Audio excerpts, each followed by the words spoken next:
రకరకాల మాటలు వినిపిస్తున్న పరిస్థితి. సో ఇప్పటి వరకు కొంత స్తబ్దత అయితే కనిపిస్తుంది. అంటే మంత్రుల వాయిస్ ఎక్కువగా వినిపించడం, ఎక్కడా కూడా అంటే అంతర్గత ప్రజాస్వామ్యం ఎక్కువైపోయింది, ఇంకా పాలన మీద పూర్తి పట్టు రాలేదు అని చెప్పి నిన్న మొన్నటి వరకు టాక్ వినిపించిన పరిస్థితి. ఇక జూబ్లీ హిల్స్ లో కాంగ్రెస్ జెండా ఎగరడంతో రేవంత్ రెడ్డికి హైకమాండ్ పూర్తి స్వేచ్ఛ ఇచ్చే అవకాశం ఉంటుందా?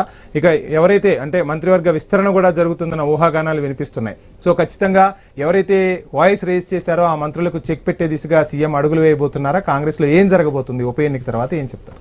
నా అబ్జర్వేషన్ చెప్పనా, అద్భుతమైన పరిపాలన రాబోతుంది. అదే రేవంత్ రెడ్డి అన్న లీడ్ తీసుకోబోతున్నాడు, సుప్రీం లీడర్ గా ఉండబోతున్నాడు, డౌన్ ద లైన్ 20 years ఉండబోతున్నాడు. ఈ ఎలక్షన్ తర్వాత ఇప్పుడు వరకు లెక్క, నేను ఆప్టిమిస్టిక్ అండి.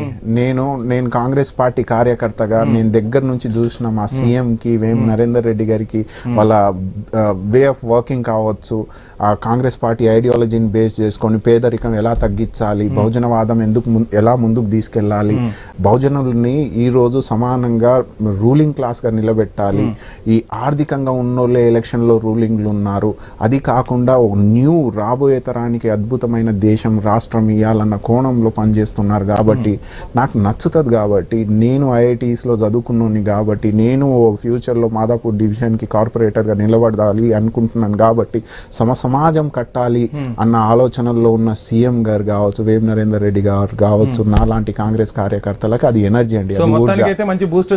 100% అండి. ఈ బూస్ట్ తర్వాత ఎటు వెళ్ళబోతుందో నేను ఆప్టిమిస్టిక్ గా చెప్పగలుగుతాను. స్థానిక ఎలక్షన్లు పెట్టుకోండి వన్ సైడ్, రాబోయే జిహెచ్ఎంసీ ఎలక్షన్ వన్ సైడ్. ఇప్పుడు బీజేపీ బీఆర్ఎస్ బాధ ఏందంటే అవి కూడా పోయినాయి గారా అన్న బాధ. ఇంకోటి win win, me understanding about the సమాజం ఎలా ఉండాలి. అసెంబ్లీ ఎన్నికల్లో హైదరాబాద్ అంటే జిహెచ్ఎంసీ పరిధిలో ఎక్కువగా సీట్లు రాలేకపోయాయి, కంటోన్మెంట్ ని కైవసం చేసుకున్నారు. అదేవిధంగా ఇప్పుడు జూబ్లీ హిల్స్ ఉప ఎన్నిక వచ్చింది, జూబ్లీ హిల్స్ ని కైవసం చేసుకున్నారు. రేపు రాబోయే జిహెచ్ఎంసీ ఎన్నికల్లో ఖచ్చితంగా కాంగ్రెస్ జెండా ఎగరబోతుందా? ఇదే న్యూస్ లో మళ్ళీ నేనే వస్తాను. మార్క్ మై వర్డ్, 100% ఎఫిషియన్సీ ఆడ ఖచ్చితంగా. జిహెచ్ఎంసీ వరకు మాత్రం భారతీయ జనతా పార్టీ గట్టి ప్రణాళికతో ఉంది. జిహెచ్ఎంసీని ఈసారి బీజేపీ కైవసం చేసుకోబోతున్న మాటలు వినిపిస్తున్నాయి. మరి మీకు ఒకటి చెప్పనా, చరిత్రలో ఎప్పుడు జరగని విషయం చెప్తా చూడండి. భారతీయ జనతా పార్టీ సౌత్ ఇండియాని ఎన్నటికీ క్యాప్చర్ చేసుకోలేదు.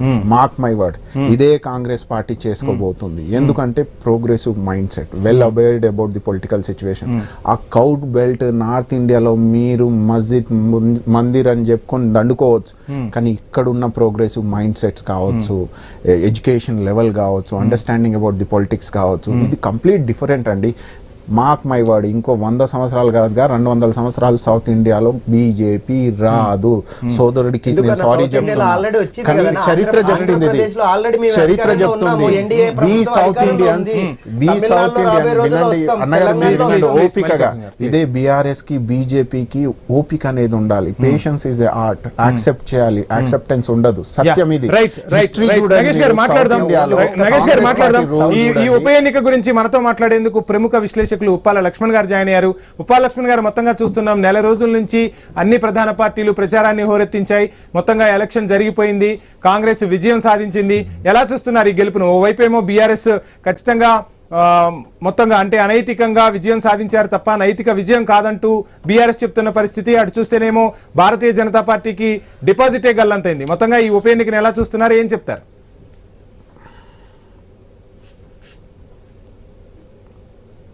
ఇక్కడ ప్రధానంగా బీఆర్ఎస్ పార్టీ ఓడిపోవటానికి కారణము మాగంటి గోపీనాథ్ యొక్క సామాజిక వర్గం ఏదైతే ఉందో ఆంధ్ర ఓటర్స్, వాళ్ళు ఎవ్వరు కూడా ఓటింగ్ లో పాల్గొని బీఆర్ఎస్ పార్టీకి ఓటు వేయలేదు.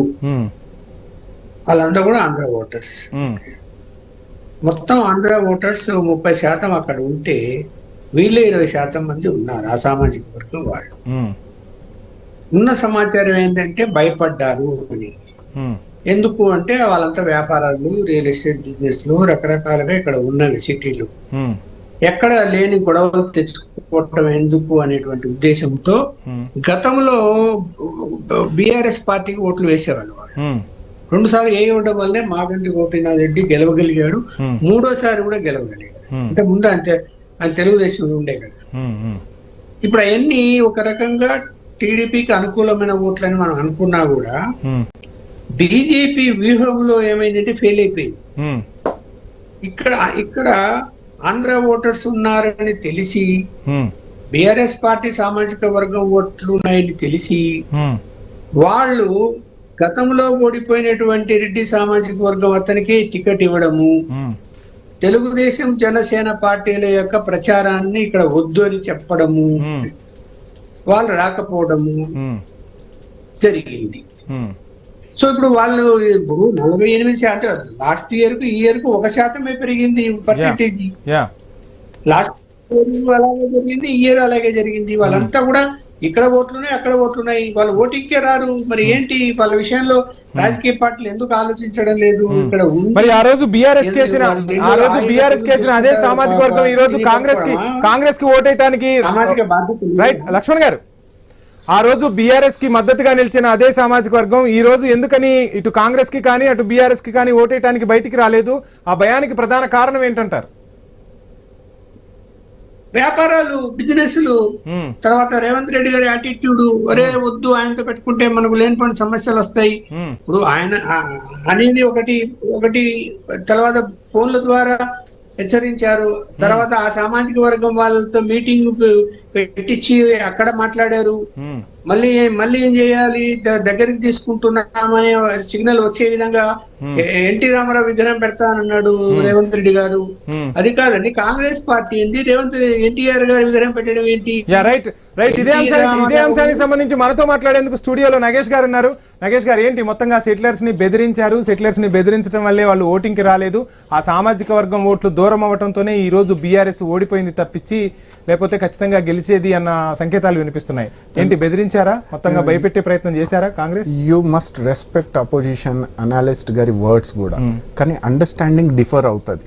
నేను చాలా పొలైట్ గా ఇప్పుడు చెప్పిన సోదరు అన్నగారు అనలిస్ట్ గారికి వర్డ్స్ కి కౌంటర్ ఇస్తున్నా. ఎన్నటికీ అపోజ్.